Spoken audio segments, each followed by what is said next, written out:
and today we're celebrating the release of this amazing book. It's Genesis' The Lamb Lies Down on Broadway by Jon Kirkman.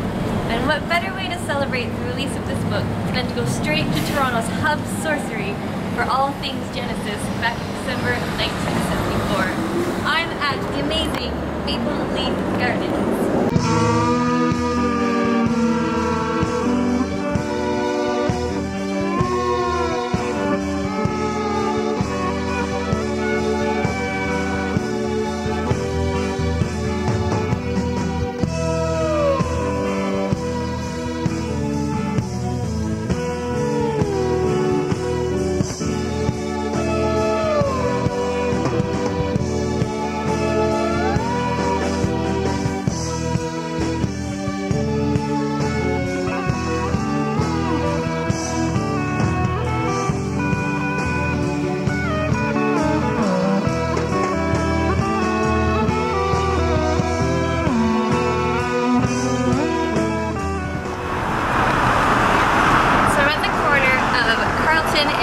In Toronto, Ontario, Canada, and this is the home of Maple Leaf Gardens, where of course Genesis played The Lamb Lies Down on Broadway tour December 16th, 1974.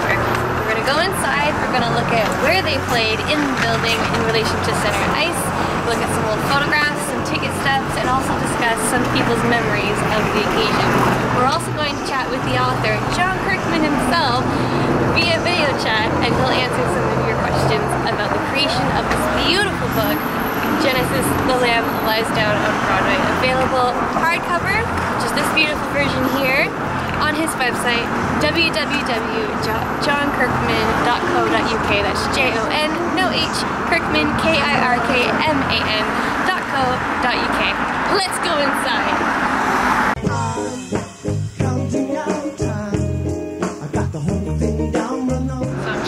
In the original doors, which would have led hundreds of Genesis fans on December 16th, 1974 into the infamous Maple Leaf Gardens. This section here would have been the main lobby.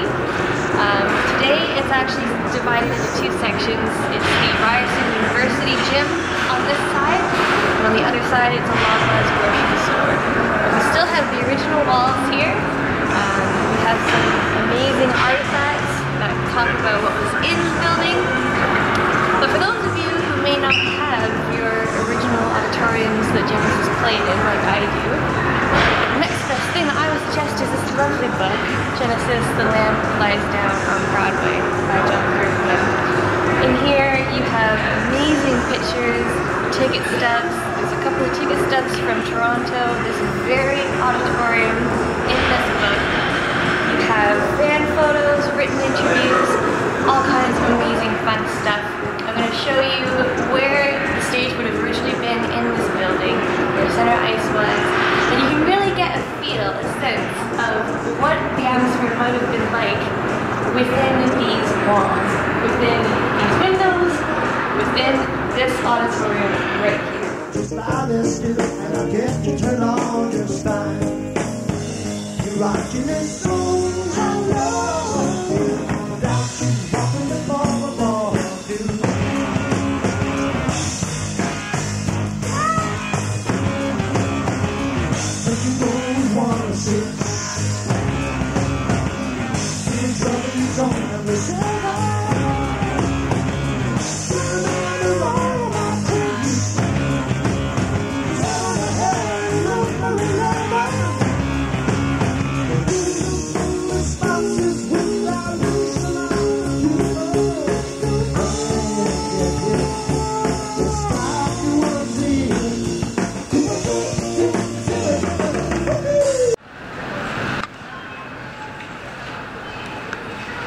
I'm standing here in aisle 25, which would have been the original center ice of Maple Leaf Gardens. So if we look at our handy map here, we are right here in the old building. This half here is now the Ryerson, and this half is Loblaws. Now back in the day, they would have had concerts mainly here, which would have been straight through that way. However, Genesis actually performed the concert here, which means that this back wall would have been where they performed below.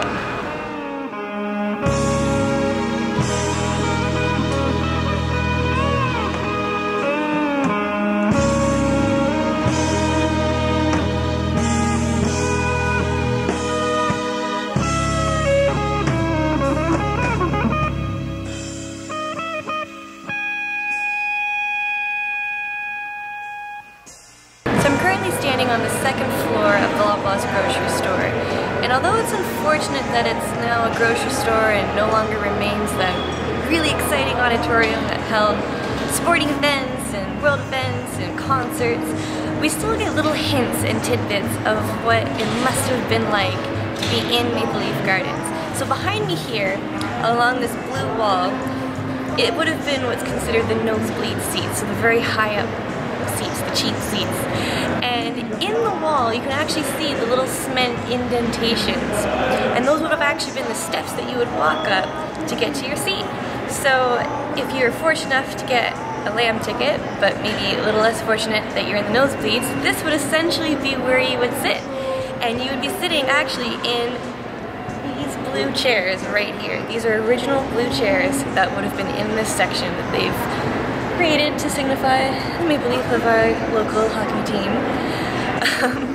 But similarly, on the Ryerson side, if you go to the 4th floor, they've built a smaller condensed version of a hockey rink.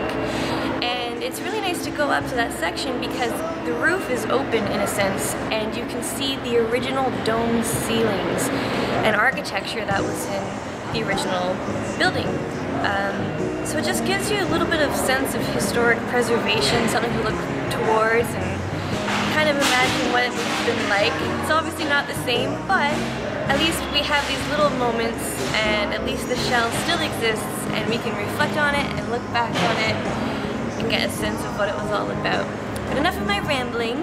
I'm now going to transport you through the magic video to Liverpool, England, where we are going to talk to a very special someone, the author of this beautiful book, the man, the myth, the legend himself, Mr. Jon Kirkman.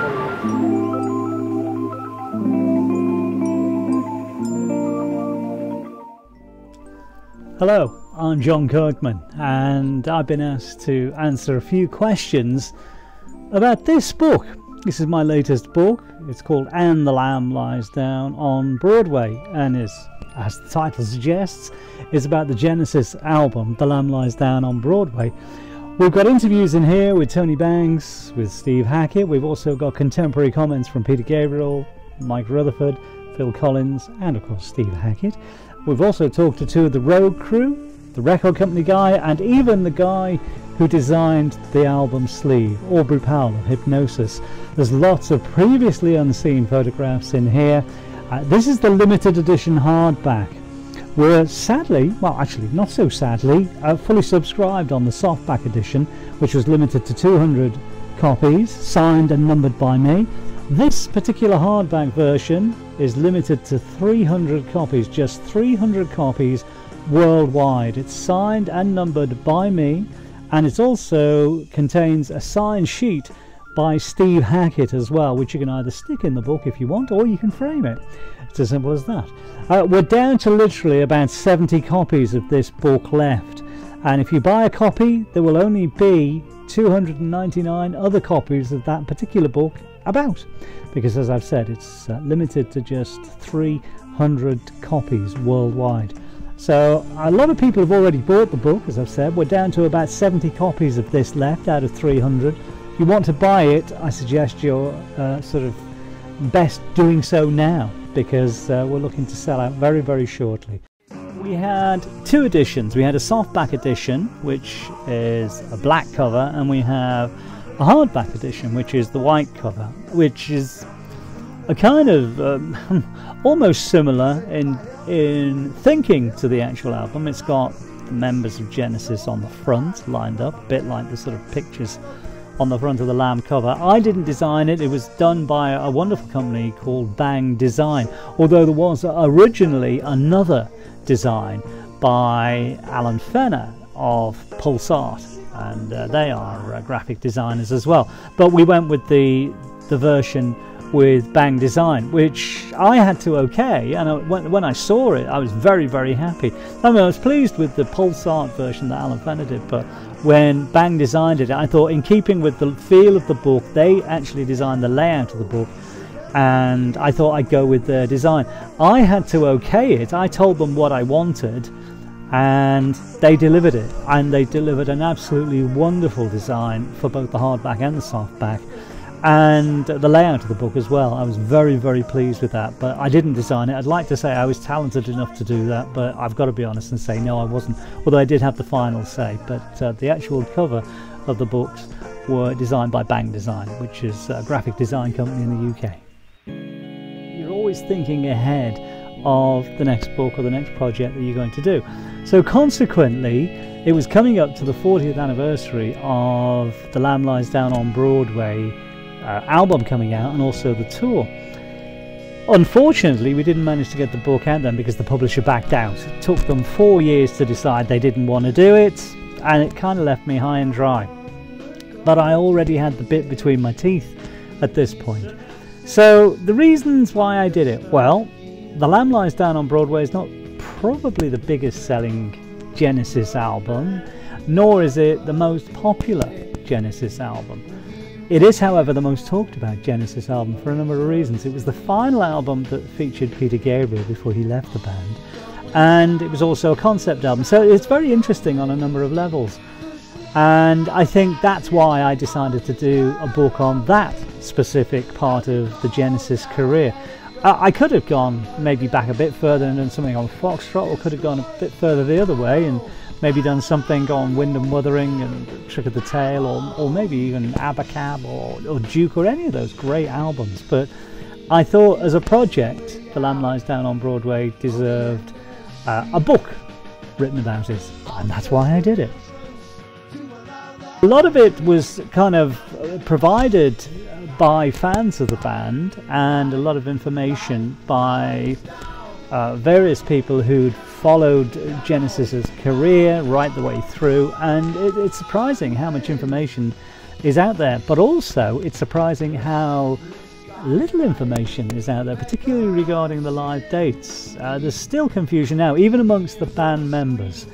But it was an interesting thing when I actually decided to do it, sort of finding photographs. I mean, I took the decision to try and get photographs that were not seen a lot. In other words, let's face it, a photo of Peter Gabriel dressed up as the Slipper Man in Los Angeles looks pretty much like a photograph of Peter Gabriel dressed up as the Slipper Man in London.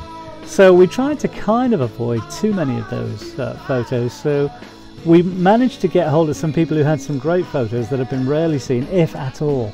So in fact, none of it was from my archive, because as I said, I don't really have much of a collection of memorabilia and archive material, so it was all sourced from other places really, and other fans.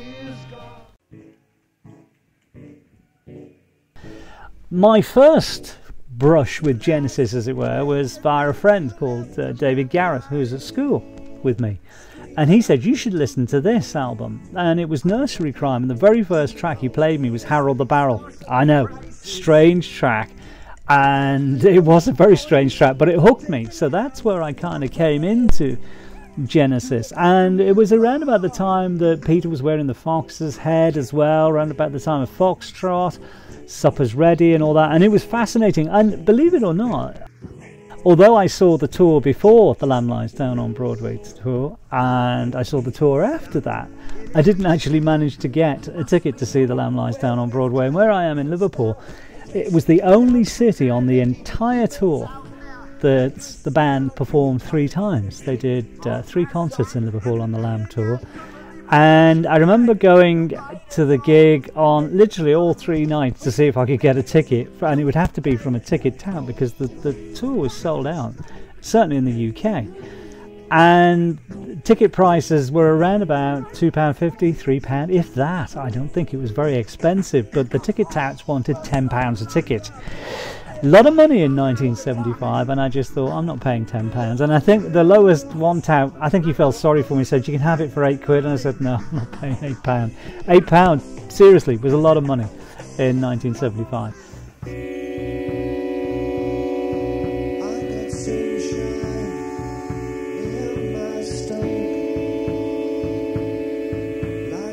Thanks for checking this out, and if you buy the book, I hope you enjoy it. Bye for now.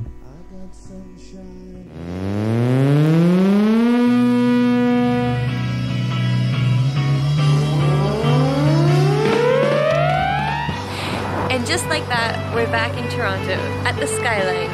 Thank you so much for joining us at our in-depth look at Maple Leaf Gardens, but of course, more importantly, Jon Kirkman's book, And the Lamb That Lies Down on Broadway. A very special thank you to Jon for joining us today and answering our questions, and also a special shout out to John Hamilton, who not only provided the amazing t-shirt that you have seen today, but he's also supplied us with the bootleg that you've been hearing throughout the program, which is of course Genesis playing Maple Leaf Gardens, December 16th, 1974. Thank you so much for joining us, hope you enjoyed. Check out jonkirkman.co.uk to get your copy before they sell out, less than 70, and the softback gone. There's no more. Don't even think about it. It's done. jonkirkman.co.uk. You owe it to yourself to check it out. Thank you so much for watching. I've been Holly Quibell. And finally, good night from Toronto.